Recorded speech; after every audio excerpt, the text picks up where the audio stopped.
बिस्मिल्लाहिर्रहमानिर्रहीम। अस्सलाम वालेकुम। नाज़रीन, बहुत से लोग शेख रशीद के इस बयान पर तज्ज़िये कर रहे हैं और तबसरे कर रहे हैं कि अगर किसी ने मुझे तंग ना किया तो मैं अगला इलेक्शन नहीं लड़ूंगा। तंग ना करने से पता नहीं क्या मुराद है। बहरहाल लोग इसमें से तज्ज़िया ये निकाल रहे हैं कि शायद उन्होंने रिटायर होने का फ़ैसला कर लिया, या ये है कि उनको उम्मीद नहीं रही कि अगले इलेक्शन में वो जीत जाएंगे। लेकिन मेरा ख़्याल है कि ये सस्ती शोहरत के लिए उन्होंने ये बयान दिया है, और वो सस्ती शोहरत हासिल करने के लिए हर तरह की हरकतें वो करते रहते हैं, और उनका पूरा 50 साल का जो माजी है, 60 साल का, वो यही है। अयूब खां के दौर से वो इसी तरह की हरकतें करते आ रहे हैं, और इसलिए इस बयान को ज़्यादा संजीदा लेने की ज़रूरत नहीं। लेकिन चूँकि उन्होंने बयान दे ही दिया है, तो हम ये कह सकते हैं कि जवाब मज़मून के तौर पर कि शेख साहब ने शायद ये फ़ैसला इसलिए किया है कि उनके ज़िम्मे जो मिशन था वो पूरा हो गया है। मिशन वही पाकिस्तान की जड़ों को काटने का मिशन में जितना हिस्सा उनका था वो उन्होंने बखूबी अदा कर दिया है। आपको याद होगा, मैंने कई व्लॉग्स में कहा है कि शेख रशीद को ज़िम्मेदारी दी गई थी कि तुमने पाकिस्तान रेलवे को तबाह करना है। ये मुशर्रफ के दौर में इनकी ड्यूटी थी। उससे पहले एक काजी नाम का वज़ीर हुआ करता था, उसके ज़िम्मे भी यही ड्यूटी थी। चुनांचे शेख रशीद ने रेलवे को काफ़ी हद तक तबाही से हमकिनार किया, और फिर जब इमरान खान आया तो फिर उसके ज़िम्मे यही ड्यूटी लगा दी गई, और उसने रेलवे का जो हाल किया वो आपके सामने है कि यानी इस मरतबा अब वज़ीर वो शेख रशीद वज़ीर नहीं है, लेकिन उनका जानशीन उसी के मिशन को आगे बढ़ा रहा है। तो इस मरतबा रेलवे का खसारा जो है वो रिकॉर्ड 40 अरब रुपए तक पहुंच गया है, और खसारा इसके बावजूद हुआ है कि रेलवे पटड़ियाँ बहुत सारी ख़त्म हो गई हैं। सिर्फ चंद एक, बल्कि हकीकत में एक ही मेन लाइन बाकी रह गई है, और एक ही मेन लाइन में इतने खसारे का क्या जवाब है, कोई तुक नहीं बनती। इसका मतलब है कि करप्शन की इंतहा कर दी गई है, और बाकी वो सारे इक़दाम किए गए जिनकी बदौलत रेलवे तबाह हुआ। और नाजरीन, जब नवाज शरीफ के दौर में ख्वाजा साद रफ़ीक वज़ीर रेलवे थे, तो तकरीबन ये लग रहा था कि ये जो ML1 मनसूबा जो है, यानी पेशावर से कराची तक जो मेन रेलवे लाइन बच गई है पाकिस्तान की, उसको अपग्रेड करने का, तो वो बस अब पूरा होने जा रहा है। और किसी यानी उसके मामला शुरू भी हो गए थे, और ख्याल था कि साल डेढ़ साल के अंदर अंदर ये रेलवे लाइन जो है ये अपग्रेड हो जाएगी। लेकिन शेख रशीद ने आते ही उस पर कुल्हाड़ा मारा, और फिर जिस तरह वो टेंडर नोटिस और टेंडर जो होते हैं वो, और जो दूसरे खानापुरी कागज़ी है जिसकी लंबी चौड़ी पेचीदा कहानी है, उसके ज़रिए चीन को मजबूर कर दिया गया कि वो इस मंसूबे से हाथ उठा ले। चुनाचे ये मंसूबा ख़त्म हो गया है। सी पैक की तरह इसका भी अब कोई वजूद नहीं है। यानी रेलवे की बहाली का अगर अगली हुकूमत कोई संजीदगी से ये काम शुरू करना चाहे तो भी ये रेलवे की बहाली का फौरी तौर पर इम्कान कोई नज़र नहीं आता।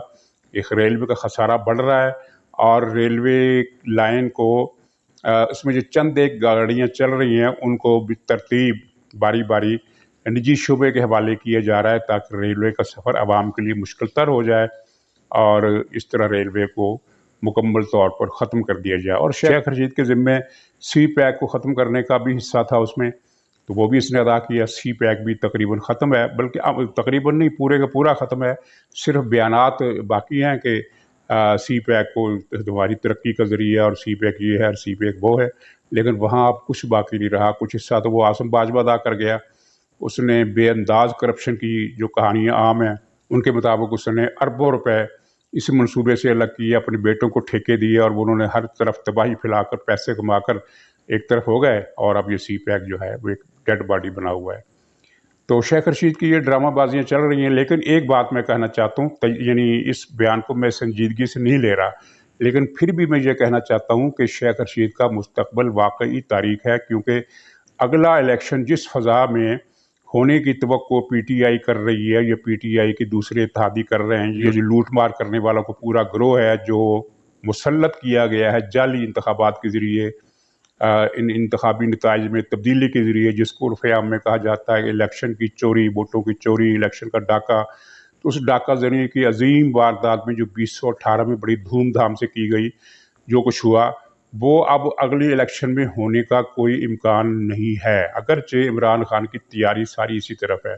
मैं तलत हुसैन का व्लॉग सुन रहा था, उसमें बड़ी अच्छी बात उन्होंने की, और बड़ी मानेखेज़ बात की कि शेख साहब ने इतना माल इकट्ठा कर लिया है कि अब उनको रिटायर होना बिल्कुल कुदरती बात लगता है, वो रिटायर हों और उस दौलत से लुत्फ़ अंदोज़ हों जो उन्होंने इकट्ठी की है। एकड़ों में फैला हुआ वो तो फार्म हाउस है, इसके अलावा वसी जायदादें हैं, कमर्शियल प्लाज़े हैं और पता नहीं क्या कुछ है जिसकी तफ़सील का ये मौका नहीं है।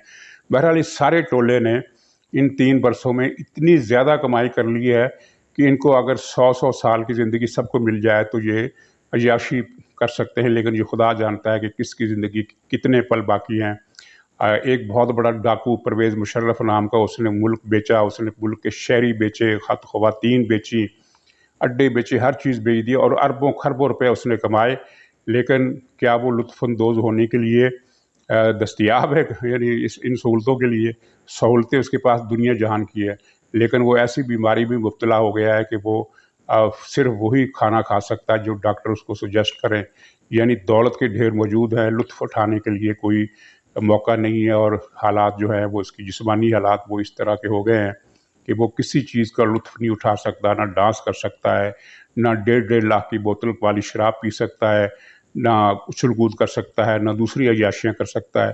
तो कहने का मतलब ये है कि दौलत तो शेख रशीद ने भी बेपनाह जमा कर ली है, लेकिन कल किसके साथ क्या होना है, ये कोई नहीं जानता। तो जहाँ तक इनकी अपनी सोच है, वो ये सोच ये है कि 2018 में बेशक वो तो नहीं होना, जो 2018 में जो कुछ हुआ वो तो अब नहीं होना, लेकिन ये सारा इनका जो ज़ोर है वो 3 बातों की तरफ है। एक तो वो इलेक्ट्रॉनिक धांधली की मशीन, जिसके लिए आज वो जाली डिग्री वाला जो है, जिसने कनाडा की उस यूनिवर्सिटी से पीएचडी की डिग्री ली है, जिसका कनाडा में वजूद ही नहीं, बल्कि कनाडा क्या किसी दुनिया के दूसरे मुल्क में भी उसका कोई वजूद नहीं। इस नाम की यूनिवर्सिटी कुर्राए अरज़ पर पाई ही नहीं जाती जिससे उसने पीएचडी की डिग्री ली।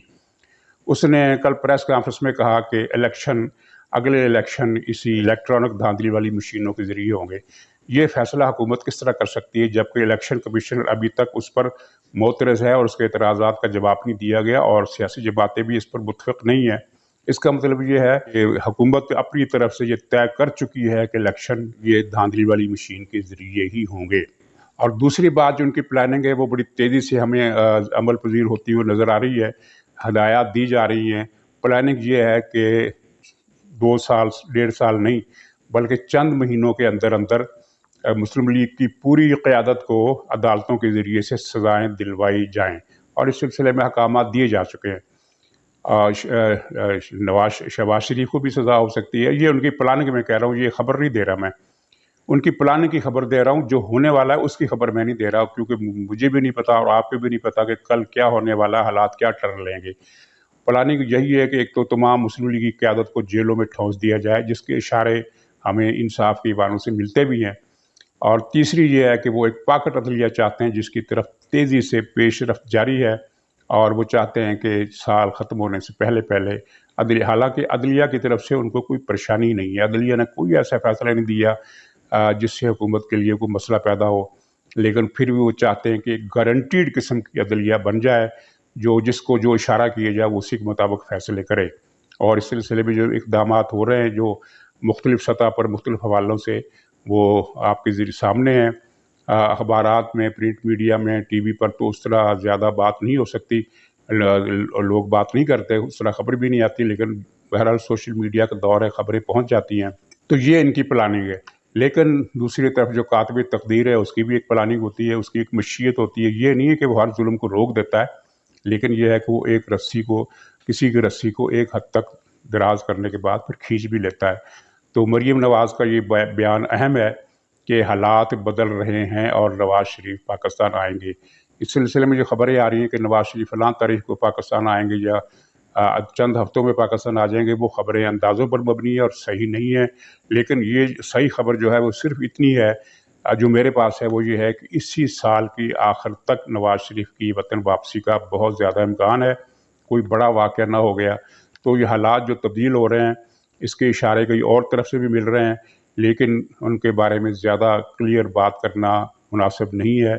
बहुत कुछ ऐसा होता है जो ताकतवर लोगों की दस्तरस में, उनके दायरे इख्तियार में, दायरे इक़्तिदार में नहीं होता। कुछ चीज़ें उनकी मर्ज़ी के बग़ैर हो जाती हैं। जैसे परवेज़ मुशर्रफ ने ये ऐलान किया था कि बेनज़ीर और नवाज़ शरीफ मेरी डेड बॉडी पर आएंगी, लेकिन वो दोनों आए पाकिस्तान और इलेक्शन भी हुए और बेनज़ीर को तो बेशक शहीद कर दिया गया, लेकिन आसिफ ज़रदारी ان کے سینے پر مونگ دلنے کے لیے پاکستان کے صدر بنے، اور انہوں نے صدر بننے سے پہلے ہی مشرف کو ٹھڈا مار کر ایوان صدر سے باہر نکال دیا۔